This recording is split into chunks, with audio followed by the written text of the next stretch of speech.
နောက်တစ်ခါဒီ magnetic conductor ကြီးအလုပ်လုပ်တဲ့ချိန်မှာကျွန်တော်တို့ဒီ pilot lamp လေးလင်းနေသေးတယ်เนาะဘာဖြစ်လို့လဲဆိုတော့ဒီ pilot lamp တွေကိုသုံးရတာဘာဖြစ်လို့လဲဆိုရင်ကျွန်တော်တို့ panel ပုံးတွေတက်ဆင်တဲ့အခါမှာเนาะ panel ပုံးတွေရဲ့အပြင်ကနေလှမ်းပြီးတော့ကြည့်လိုက်တာ ਨੇ เนาะဒီ motor ကြီးက run နေလားเนาะဒါမှမဟုတ်ရင် motor တွေရပ်နေလားပေါ့เนาะဒါမျိုးတွေကြည့်လို့ရမယ်နောက်တစ်ခါ overload ဖြစ်နေလား overload ဖြစ်မနေဘူးလားဒါတွေကိုကျွန်တော်တို့က panel ပုံးအပြင်ဘက်ကနေခက်လန်းလန်းကနေကျွန်တော်ကြည့်လို့ရမယ်ပေါ့เนาะဒီမီးလုံးလေးလင်းနေတာကိုကြည့်ပြီးတော့မှ motor လဲနေရဆိုလဲလဲနေရပေါ့เนาะမလဲဘူးဆိုလဲမလဲဘူးဆိုတော့ကျွန်တော်ချက်ချင်းသိနိုင်တယ်ဒါကြောင့်မလို့ဒီ pilot lamp တွေကိုသုံးရတာဟုတ်ပြီเนาะအဲ့တော့ကျွန်တော်တို့ကအမှန်တကယ်ကတော့ motor လဲနေလို့ရှိရင် motor လဲတဲ့ချိန်မှာဒီမီးလုံးလေးကိုကျွန်တော်လင်းစေချင်တာဆိုတော့ motor လဲဖို့ဆိုတာဒီ magnetic conductor ကြီးအလုံးလုံးမှာ magnetic conductor ကတ်သွားတော့မှခုနကပထမပြောခဲ့တဲ့ power circuit အရာပေါ့နော် power circuit အရာကျွန်တော်တို့ကဒီ motor ကိုသွားထားတာဖြစ်တဲ့အတွက် motor ကတ်သွားမယ်နော်အဲ့လိုmotor စီကို power ရောက်သွားမယ်နော် power ရောက်သွားတဲ့အခါမှာ motor ကလဲပါ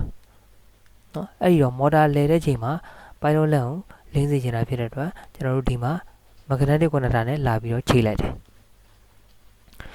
ဟုတ်ပြီနော်အဲ့ဒီတော့ချိတ်တဲ့နေရာမှာကျွန်တော်တို့ဒီမှာလမ်းကြောင်းကဘယ်လမ်းကြောင်းကနေချိတ်ထားလဲဆိုရင်ကျွန်တော်တို့ဒီမှာ stack ခလုတ်ရဲ့အထွက်ပေါ့နော် stack ခလုတ်ရဲ့အထွက်ကနေပြီးတော့လာချိတ်ထားတယ်နော်ဒီနေရာမှာဆိုရင် stack ခလုတ်ရဲ့အထွက်ဘက်မှာတစ်ချောင်းရှိမယ်နော်ဒီ magnetic conductor ရဲ့အထွက်ဘက်မှာတစ်ချောင်းရှိမယ်နောက်တစ်ခါ overload ရဲ့အဝင်ဘက်မှာတစ်ချောင်းရှိမယ်နော် overload NC ရဲ့အဝင်ဘက်မှာတစ်ချောင်းရှိမယ်ဒီ point 3ခုတွေကမှာကိုကြိုက်တဲ့ point ကိုလာပြီးတော့ချိတ်လို့ရတယ်နော်ဒီမှာတစ်ခုသတိထားရမှာကဒီ control တွေတက်ဆင်တဲ့နေရာမှာနော်ကျွန်တော်တို့ကဒီအနည်းဆုံး point တစ် point မှာဆိုရင်ဒီ contact တစ်ခုမှာဆိုရင်အနည်းဆုံး wire ရုပ်ဟာနှစ်ချောင်းပဲရှိရမှာနှစ်ချောင်းပဲရှိရမှာဆိုတော့ကျွန်တော်တို့က point တစ် point ထဲမှာလာပြီးတော့သုံးချောင်းကြီးတက်ထားမယ်ဆိုရင်ဒါအဆင်မပြေဘူးနော်အဲဒါကြောင့်မို့လို့ကိုတက်ချင်တဲ့ point မှာကျူကနှစ်ချောင်းဖြစ်နေပြီဆိုတာ ਨੇ ကျွန်တော်တို့ကသူနဲ့ဆက်ဆက်နေတဲ့ကျန်တဲ့ point တွေမှာလိုက်ပြီးတော့တက်လို့ရတယ်အဲ့ဒီတော့တစ်ချက်လိုက်ကြည့်လိုက်မယ်အခုကျွန်တော်တို့လုပ်ချင်တာကဒီ stack ခလုတ်ကနေအထွက်ပေါ့နော်ဒီ stack ခလုတ်ကနေထွက်ပြီးတော့ဒီမီးလုံးစီကိုရောက်ချင်တာနော်ရောက်ချင်တာဖြစ်တဲ့အတွက်ကျွန်တော်ကြည့်လိုက်တယ်ကြည့်လိုက်တော့ဒီမှာ stack ခလုတ်ရဲ့အထွက်နော် stack ခလုတ်ရဲ့အထွက်ဘက်မှာကျွန်တော်တို့ကဒီမှာတကြိုးရှိနေတယ်နောက်တစ်ခါဒီမှာလည်းတကြိုးရှိပြီးသားဖြစ်တဲ့အတွက်ကျွန်တော်တို့ကဒီမှာတော့လာပြီးသုံးလို့မရတော့ဘူးဘာမှသုံးလို့ရလဲဆိုရင်ဒီ point မှာလာပြီးသုံးလို့ရတယ်ဒီ point လေးကဘယ် point လဲဆိုတော့ဒီ point နော် magnetic conductor ရဲ့ anode အထွက်နော်အဲ့ point မှာမသုံးချင်ဘူးဆိုရင်ကျွန်တော်တို့ဒီ overload မှာလာသုံးလို့ရတယ် overload ရဲ့အဝင်ပေါ့နော်အခုဒီမှာဆိုရင်65ကိုဝင်ထားတယ်နော်65ကိုဝင်ထားတယ်အဲ့65မှာလာချိတ်ပြီးတော့သုံးလို့ရတယ်ကဲအခုဒီမှာ65မှာလာချိတ်ပြီးသုံးလိုက်ပြီနော်65ကိုလာပြီးတော့မချိုးတစ်ချောင်းနဲ့ဝါချိုးတစ်ချောင်းနဲ့ဒီ pilot lamp စီကိုချိတ်လိုက်တယ်အဲဆိုရင်ဘယ်အဆင့်ထိပြီးသွားပြီလဲဆိုရင်ကျွန်တော်တို့ဒီဘက်တစ်ချမ်းဆင်ပြီးသွားပြီဒါလေးလည်းဆင်ပြီးသွားပြီနောက်တစ်ခါဒီ pilot lamp အစိမ်းအောင်ပေါ့နော် pilot lamp အစိမ်းအောင်လည်းကျွန်တော်တို့ run မီလုံးအတွက် pilot lamp အစိမ်းအောင်လည်းကျွန်တော်တို့တက်ပြီးသွားပြီနော်အဲ့ဒီတော့နောက်တစ်ခါဒီဘက်တစ်ချမ်းနော်ဒီလိုတစ်ဆင့်ချင်းဆင်သွားမယ်နော်ဒီလိုဆင်လာတယ်ဒီလိုဆင်တယ်နောက်တစ်ခါဒီလိုဆင်တယ်နော်တလန်းချင်းစီကိုပိုက်စိတ်တိုက်ပြီးတော့ကြည့်ပါတယ်နော်ဒီတစ်လိုင်းလုံးကုန်သွားပြီဆိုတော့မှနောက်တစ်လိုင်းကိုကူးတယ်အဲ့ဒီတော့ဒီမှာနောက်တစ်ခုကဘယ်ကိုသွားလဲဆိုရင်ဒီ MCB ရဲ့အထွက်ပေါ့နော်ဒီ MCB ကနေထွက်လာတဲ့နေရာမှာကျွန်တော်တို့ကဘယ်ကိုသွားလဲဆိုရင်ဒီမှာ stock ခလုတ်ဘက်ကိုသွားထားတာတစ်ချောင်းရှိတယ်နော်ဒီမှာ stock ခလုတ်ဘက်ကိုသွားထားတာတစ်ချောင်းရှိတယ်နော်နောက်တစ်ခါဘယ်ဘက်ကိုသွားသေးလဲဆိုတော့ overload ရဲ့ anode contact အဝင် overload ရဲ့ anode contact က69နဲ့98နော်အဲ့ဒီတော့69နဲ့98ဆိုတော့ကျွန်တော်တို့အဲ့ overload ရဲ့69 98တကုန်းကိုသွားလိုက်မယ်နော်ဘယ်ကနေသွားမှာလဲဆိုရင် MCB ကနေထွက်တာဖြစ်တဲ့အတွက် MCB ကနေလည်းသွားလို့ရတယ်နောက်တစ်ခါ stock ခလုတ်ရဲ့အဝင်ကနေလည်းသွားလို့ရတယ်နော်ဒီ stock ခလုတ်အဝင်မှာလာချိတ်ရင်ချိတ်ဒါမှမဟုတ်ရင်ဒီ MCB ရဲ့အထွက်မှာလာချိတ်အတူတူပဲနော်အတူတူပဲဆိုတော့ဒီ MCB ရဲ့အထွက်ကနေပဲချိတ်လိုက်တော့မယ်နော်နီးစပ်ရကဲဟုတ်ပြီအဲ့တော့ MCB ရဲ့အထွက်မှာတကြိုးလာချိတ်လိုက်တယ် overload ရဲ့ annual contract ကိုဝင်တယ်နော် annual contract မှာ69နဲ့98နှစ်ခုရှိတယ်အဲ့တော့အခု69ကိုဝင်လိုက်တယ်နော်69 sorry ဒါ98ကိုဝင်ထားတာ98ကိုဝင်ထားတယ်ဆိုတော့ကျွန်တော်တို့ကဒါ69နော်69ကိုဝင်ထားတယ်ဆိုတော့98ကနေပြန်ထွက်လို့ရတယ်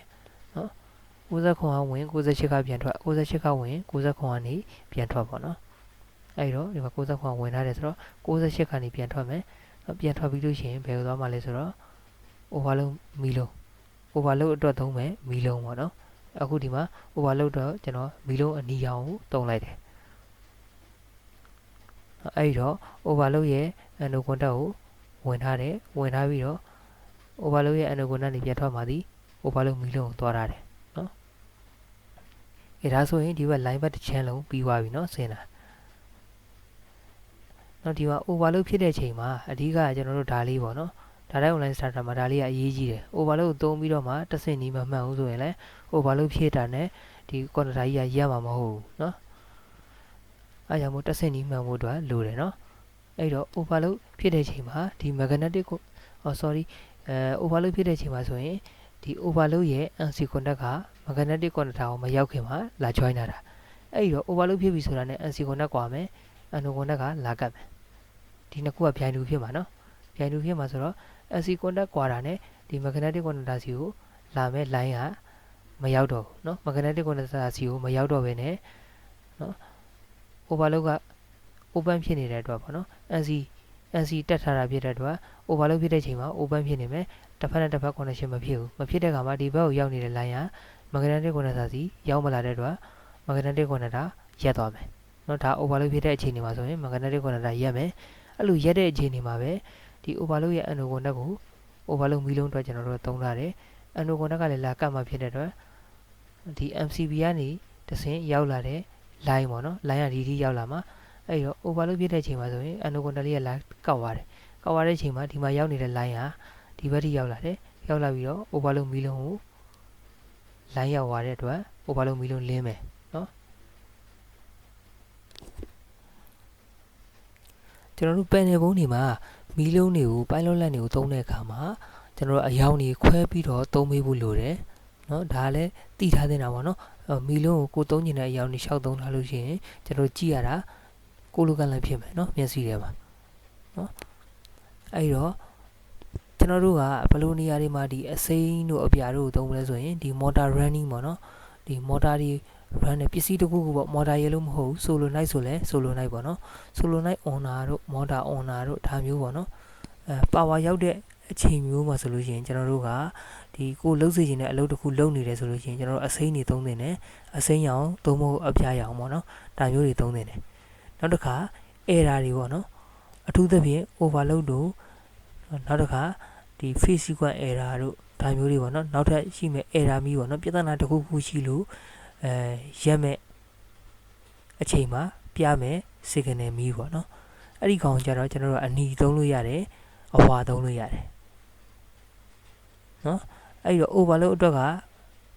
အဓိကကတော့အဝါသုံးရတာပေါ့နော်အဝါသုံးတယ်အဝါမဟုတ်လေအနီသုံးလို့ရတယ်နော်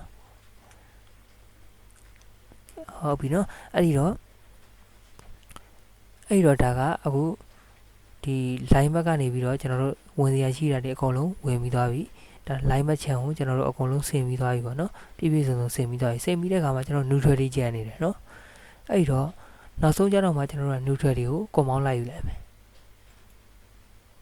နော်အဲ့တော့ neutral တွေ compound ချိတ်ဖို့အတွက်ဆိုရင်ဒီ magnetic conductor မှာဆိုရင် A1 နဲ့ A2 ရှိတယ်ဒီ pilot line နှလုံးမှာဆိုလို့ရှိရင်ကျွန်တော်တို့ဒီ contact နှစ်ခုရှိရပါတော့သူက line ဝင်ရမယ့်ကောင်နဲ့ neutral ဝင်ရမယ့်ကောင်နှစ်ကြိုးရှိတယ်အခုတကြိုးကို line ဝင်ထားတယ်ဆိုတော့ကျန်တဲ့ကြိုးကို neutral ချိတ်လိုက်အောင်ပဲနော်နောက်ဒီမှာ breaker ကနေထွက်လာတဲ့ neutral ကိုကျွန်တော် compound ယူလိုက်တယ်အခုဒီမှာ A2 ကိုဝင်ထားတယ်နောက်တစ်ခါဒီဘက်တစ် line ကိုဝင်တယ်ဒီဘက်တစ် line ကိုဝင်တယ်နော်အဲ့တော့ neutral ကနေလာမယ့်ကောင် K ကိုဝင်တယ် magnetic conductor ကိုဝင်တယ် pilot line နှလုံးသွားတယ်နော်ဒါဆိုပြီးသွားပြီနော်ဒါ control circuit ပြီးသွားပြီ